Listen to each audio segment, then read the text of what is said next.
नमस्कार, आप देख रहे हैं चैनल तीर तर्कश।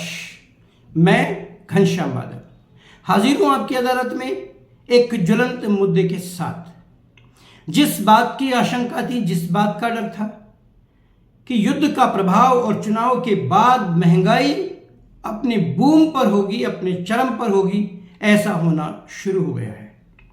ईरान, अमेरिका, इजराइल के बीच युद्ध विराम पर संकट के बादल छाए हुए हैं।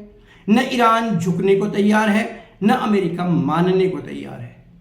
इजराइल इस्लामिक स्टेट के पास परमाणु बम के खतरे के चलते हुए करो या मरो की नीति पर चल रहा है और उसने हमास पर धावे अभी भी जारी रखे हैं। लेकिन इस बीच एक नया मोड़ आता है और जैसे ही 5 राज्यों की विधानसभाओं के चुनाव खत्म होते हैं, उनका परिणाम आता है। प्रधानमंत्री आम लोगों से एक अपील करते हैं कि खनिज तेल और सोने का उपयोग कम से कम कर दें, सोने की खरीदारी बिल्कुल ना करें और खनिज तेल का उपयोग ना के बराबर करें। आइए आज इस एपिसोड में हम बात करेंगे खासतौर पर तेल और तेल के खेल पर। यदि भारत की अर्थव्यवस्था पर निगाह डालें तो भारत अपनी कुल अर्थव्यवस्था का, कुल जीडीपी का लगभग 4% केवल तेल के आयात पर खर्च करता है। एक बहुत बड़ा हिस्सा होता है, कम नहीं होता है 4% किसी अर्थव्यवस्था का।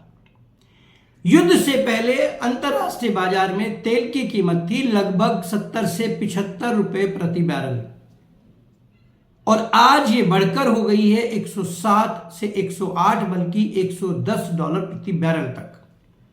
इस हिसाब किताब को थोड़ा सा मैं आपको समझाने की कोशिश करता हूं।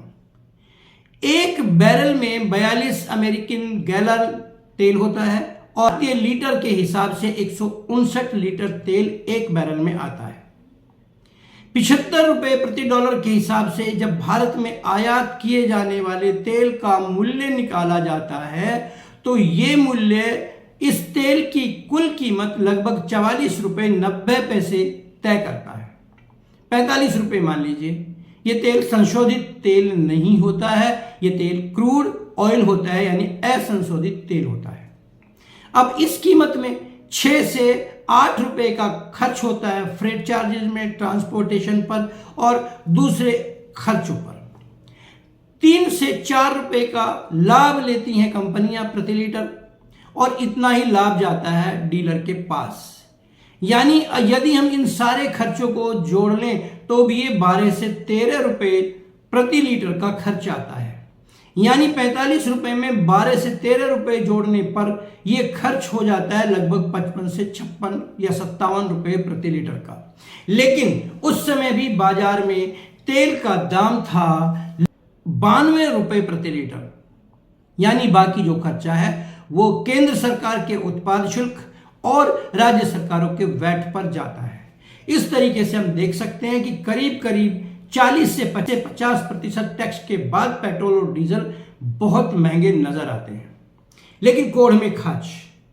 जैसे ही युद्ध शुरू हुआ, हार्मुज जल डमरू मध्य स्ट्रेट में जहाज फंसने शुरू हो गए, तेल की आपूर्ति में रुकावट आई और इसे 86 करोड़ लीटर तेल का खर्च होता है और इसका लगभग 85 से 90% हमें करना पड़ता है आयात। यानी जब इतना खर्च होगा और इकोनॉमी का, अर्थव्यवस्था का लगभग 4% खर्च केवल इस पर होगा तो फिर अर्थव्यवस्था पर फर्क तो पड़ेगा ही और फर्क पड़ रहा है।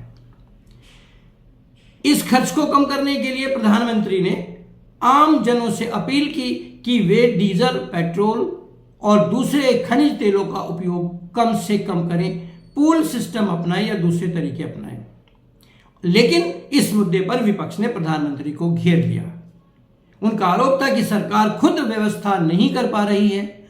उसके मंत्री, उसके नेता लगातार रैलियां कर रहे हैं, हवाई जहाजों में आ जा रहे हैं, उनके साथ लंबे लंबे काफिले गाड़ियों के चलते हैं, तो क्या इसमें तेल खर्च नहीं होता? क्यों ना ये मंत्री सब के सब अपने खुद के खर्च को पहले नियंत्रित करें और फिर आम आदमी को उपदेश दें। बात गलत नहीं है, बात बिल्कुल सही है, क्योंकि उपदेश से काम नहीं बनेगा। हमें एक अनुकरणीय उदाहरण पेश करना पड़ेगा। इसमें कोई भी नहीं है असमंजस, चल रही है कसमकश। देखते रहिए चैनल तीर तर्कश।